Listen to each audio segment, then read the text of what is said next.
അസ്സലാമു അലൈക്കും. Hi hello എല്ലാവർക്കും ഫഹദുഫ 2.0യിലേക്ക് സ്വാഗതം. അപ്പം എൻ്റെ ചാനൽ ആദ്യമായിട്ട് കാണുന്നവരാണെങ്കിൽ ലൈക്ക് സബ്സ്ക്രൈബ് മൈ ചാനൽ. ഞാനിന്നിവിടെ ഉണ്ടാക്കാൻ പോകുന്നത് മാമ്പഴ പുളിശ്ശേരിയാണ്. അതിനായി ഞാൻ കുറച്ച് മാങ്ങ എടുത്തിട്ടുണ്ട്. കുറച്ചെന്ന് വെച്ചാൽ 3-4 മാങ്ങ എടുത്തിട്ടുണ്ട്. ഇതിന് നമുക്ക് തൊലി കളഞ്ഞെടുത്തിട്ട് വരാം. 4 മാങ്ങയുടെ തൊലി കളഞ്ഞ് എടുത്തിട്ടുള്ള പൾപ്പാണ്. നമുക്കിത് തൊലി ഉരിഞ്ഞ് അതോടെ മാങ്ങ നമുക്ക് കറി ഉണ്ടാക്കാൻ ഉപയോഗിക്കാം. അതുമല്ല ഇതേപോലെയും ഉപയോഗിക്കാവുന്നതാണ്, പൾപ്പായിട്ട് ഉപയോഗിക്കാവുന്നതാണ്. ഇതിനെ നമുക്ക് ഒരു പാത്രത്തിലേക്ക് വെച്ച് ഒന്ന് ചെറുതായിട്ട് വേവിച്ചെടുക്കാം.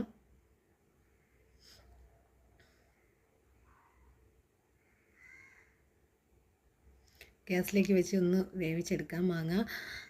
ഇത് കറിയിൽ ചേർക്കാനുള്ള കൂട്ടാണ്. തേങ്ങ ചിരകിയത്, പച്ചമുളക്, മഞ്ഞൾപ്പൊടി, വെളുത്തുള്ളി അല്ലി എന്നിവയാണ്. ഇതിനെ നമുക്ക് ഒരു മിക്സിയുടെ ജാറിലേക്ക് ഇട്ട് ഒന്ന് അരച്ചെടുത്തിട്ട് വരാം.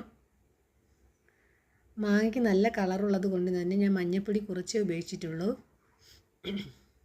കുറച്ച് വെള്ളം കൂടി ചേർത്ത് ഈ കറി അരപ്പ് കട്ടിയായിപ്പോയി ഞാൻ കുറച്ച് വെള്ളം കൂടി ചേർത്ത് ലൂസാക്കി എടുത്ത് അതിന് നമുക്ക് ഒരു സ്പൂൺ ഉപയോഗിച്ച് ഈ കറി ഒന്ന് ഇളക്കിയെടുക്കാൻ. കണ്ടില്ലേ, നല്ല നിറമുണ്ട്. ഞാൻ മഞ്ഞൾപ്പൊടി കുറച്ചേ ഉപയോഗിച്ചിട്ടുള്ളൂ. നല്ല പഴുത്ത മാങ്ങ ആയതുകൊണ്ട് തന്നെ നല്ല കളറുണ്ട്. ചെറുതായിട്ടൊന്ന് തിളച്ച് അരിവ് ഇങ്ങനെ തിളച്ച് വന്നിട്ടുണ്ട്. ഇനി നമുക്കിതിനെ ഗ്യാസ് ഓഫാക്കാം. ഇത് കുറച്ച് തൈരാണ്. പുളിപ്പ് കൂടുതൽ വേണമെന്നുള്ളവർക്ക് തൈര് ചേർക്കാവുന്നതാണ്, ഓപ്ഷണലാണ്. വേണമെങ്കിൽ ചേർത്താൽ മതി, വേണമെങ്കിൽ ചേർക്കണ്ട. ഈ തൈരിനെ നമുക്ക് നന്നായി ഒന്ന് ഉടച്ചെടുക്കാം.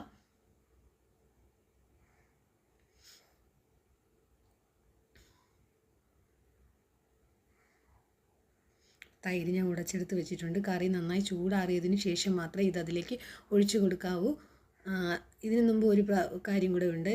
2 കൊച്ചുള്ളി, കുറച്ച് കറിവേപ്പിലയും ഈ കറിയിലേക്ക് താളിക്കാൻ വേണ്ടി എടുത്തു വെച്ചിട്ടുണ്ട്. താളിക്കുക അറിയാലോ, താളിക്കാൻ മീൻസ് കടുക് വറുക്കുക. കറി ചൂടാറിയിട്ടുണ്ട്. ഇനി നമുക്ക് ഈ തൈരിനെ ഈ കറിയിലേക്ക് ഒഴിക്കാം.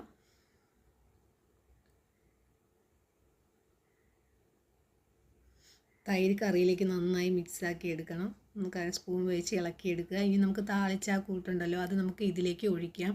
ഈ താളിച്ച് ഒഴിക്കുമ്പോൾ തന്നെ കറിയുടെ ടേസ്റ്റ് അസാധ്യമാണ്, പറയാതിരിക്കാൻ പറ്റില്ല. ചോറ് കഴിക്കാൻ വേറെ ഒരു കറിയില്ലെങ്കിൽ ഈ ഒരു മാമ്പഴ പുളിശ്ശേരി ഉണ്ടെങ്കിൽ നമുക്ക് ഒരു കറിയും വേണ്ട. എൻ്റെ വീഡിയോ ഇഷ്ടമായെങ്കിൽ ലൈക്ക് സബ്സ്ക്രൈബ് മൈ ചാനൽ. അപ്പം നമുക്ക് വീണ്ടും അടുത്തൊരു വീഡിയോയുമായി കണ്ടുമുട്ടാം. എല്ലാവരും എൻ്റെ ഈ പാചക വീഡിയോ പരീക്ഷിച്ച് നോക്കുമെന്ന് പ്രതീക്ഷിക്കുന്നു. അപ്പോൾ ഓക്കെ, ബൈ ബൈ. അസ്സലാമു അലൈക്കും.